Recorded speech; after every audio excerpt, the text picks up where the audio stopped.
is to be different at Edison. So there is different gender identities, there's different languages, there's different racial makeups, there's different economic makeups of students. I'm an autism case manager at Edison High School in Minneapolis. I oversee currently 12 students. I help them navigate the high school life. That includes their social skills, their academic skills. I think the most thing my kids are missing is just that human connection of being together in the classroom. I think there's some that are struggling just emotionally with it a little bit more, but know that like this is the safest way to do it too, but to just miss the connection more than others.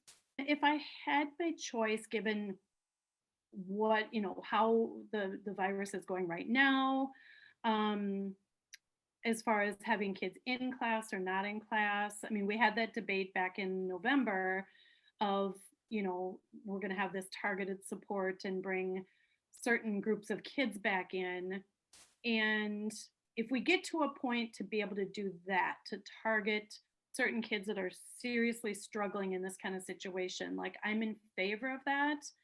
I'm not in favor yet until it is, deemed truly safe, like when, we've all been vaccinated or something, to bring everybody in full in person. I think the detriment to bringing kids in, and then if the virus gets worse or there's a case and then we all have to go back home and be back in distance learning, I think that would be devastating to kids. I just think that chaos of the change would be worse than just staying in distance learning.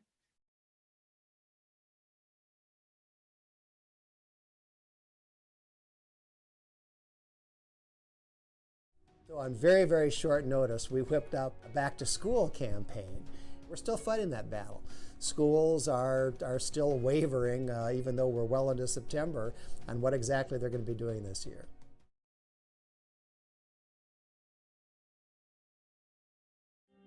And my opponent, Tina Smith, do not open K-12 schools in the fall, then by God, you ought to get a property tax refund so you can find education someplace else. And I think this single issue transcends political parties. This has nothing to do with Republican and Democrat, right or left. This is a simple matter of right and wrong. And it is wrong to keep kids locked up and fall behind in their educational attainment.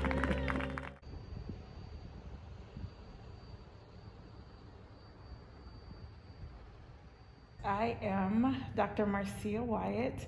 I am a second grade educator at Elizabeth Hall International Elementary School in North Minneapolis. I've been with the Minneapolis Public Schools for 25 plus years. There's a level of anxiety with the reopening of schools because it's a safety issue. As a person of color in a community that is hit heavily, both in cases and loss of life, along with other people of color. There's a concern that I have, also knowing that even though I will be working with the students that have continued with distance learning, that I am required by the district to be in person in the building where there will be other students and other staff members. So safety is a huge concern. It's Monday, February 1st. I'm sitting in the parking lot of my school, and I'm here because we're going to be in the building for the first time as a staff since last March, since the pandemic started. And I guess we're practicing for the transition for students being back in the building. It's not safe. We're still in a pandemic. Teachers are asking a pretty simple thing, which is, can you just wait until we get vaccinated, since many of us are in a very high risk category. Of course, we're thinking about students and their safety, and them, possibly bringing the coronavirus back home to their family, their communities, We know that this virus has hit hardest in Black, Indigenous, and people of color communities. We have a particularly difficult problem of an exacerbation of a health disparity.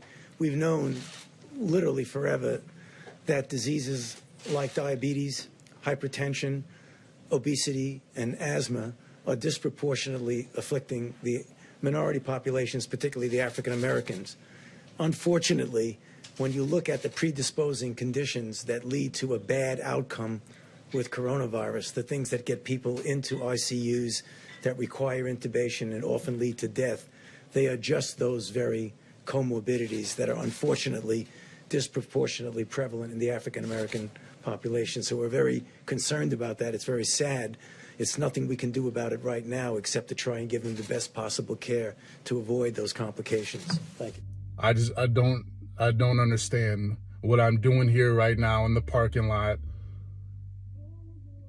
you know, getting ready for school to continue in the building. We're not there yet, folks. I want to be back in there in a safe way, and this is not it. Now is not the time. Do you actually care about your students, their families, your teachers, your administration, your administrators? Like, do you actually care about us? Because if you do, I'm not seeing it. If you do, show me. Show me that you care. Show me that it's worth putting my life on the line, my family's life on the line, my students' lives on the line, their families' lives on the line. For what? Thomas Jefferson, not long before he died, received a letter that asked him whether he thought the written law was of highest obligation. And Jefferson wrote back to this individual and said, the written law is of high obligation, but it is not the highest.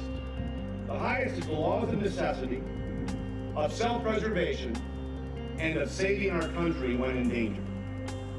Ladies and gentlemen, kids are our future. I'm struggling at this current moment with policy and policymakers. And my struggle is that most of them don't understand what teachers go through every day. I don't know how many of them have ever been in a classroom as a teacher to know the things that we deal with, the things that our students bring with them, the interactions that we have with family. I went around to every kid's house, outside, masked up, and gave them a physical copy of the schedule. So I could sit down with them and explain the schedule. And this student, he'd say, like, I don't know what day I'm supposed to do. So then I created a video to show him. And I mean, it took a couple of months of all these different strategies and meeting with his parents and meeting with his therapist. And when I looked at grades recently, I don't know what clicked, but he started showing up regularly. And I said, I'm gonna start crying. I am so fiercely proud of where you were at the beginning of the year and how you're doing now. Well, I'm crying about that because he has severe depression and he's not medicated. And he was so surprised to hear that. And I said, your grades and what you're doing right now is like the top third of my class right now. I said, you have figured this out. You are powering through.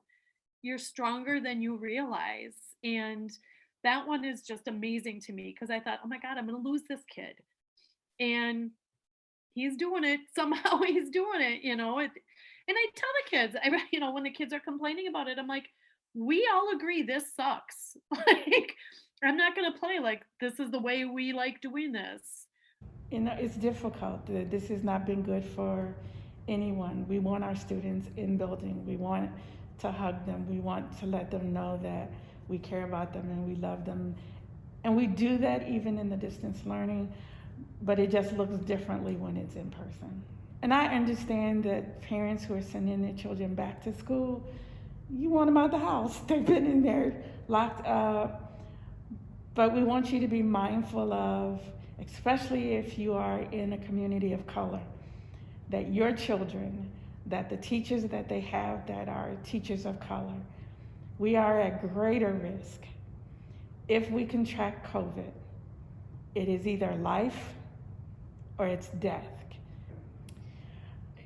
I would say to parents, please have a conversation with your child's teacher and ask them how this is affecting them.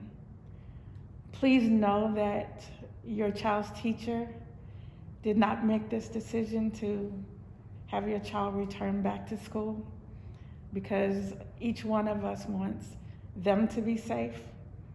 We want you to be safe. And most importantly, we want to be safe for our own families. And to those who are making these decisions, please listen to the individuals who have to show up every day, now back in the building, wearing a mask, wearing gowns and gloves, doing the amount of cleaning that has to be done. Is distance learning perfect? No. But death should not be an option for anyone that is involved in education.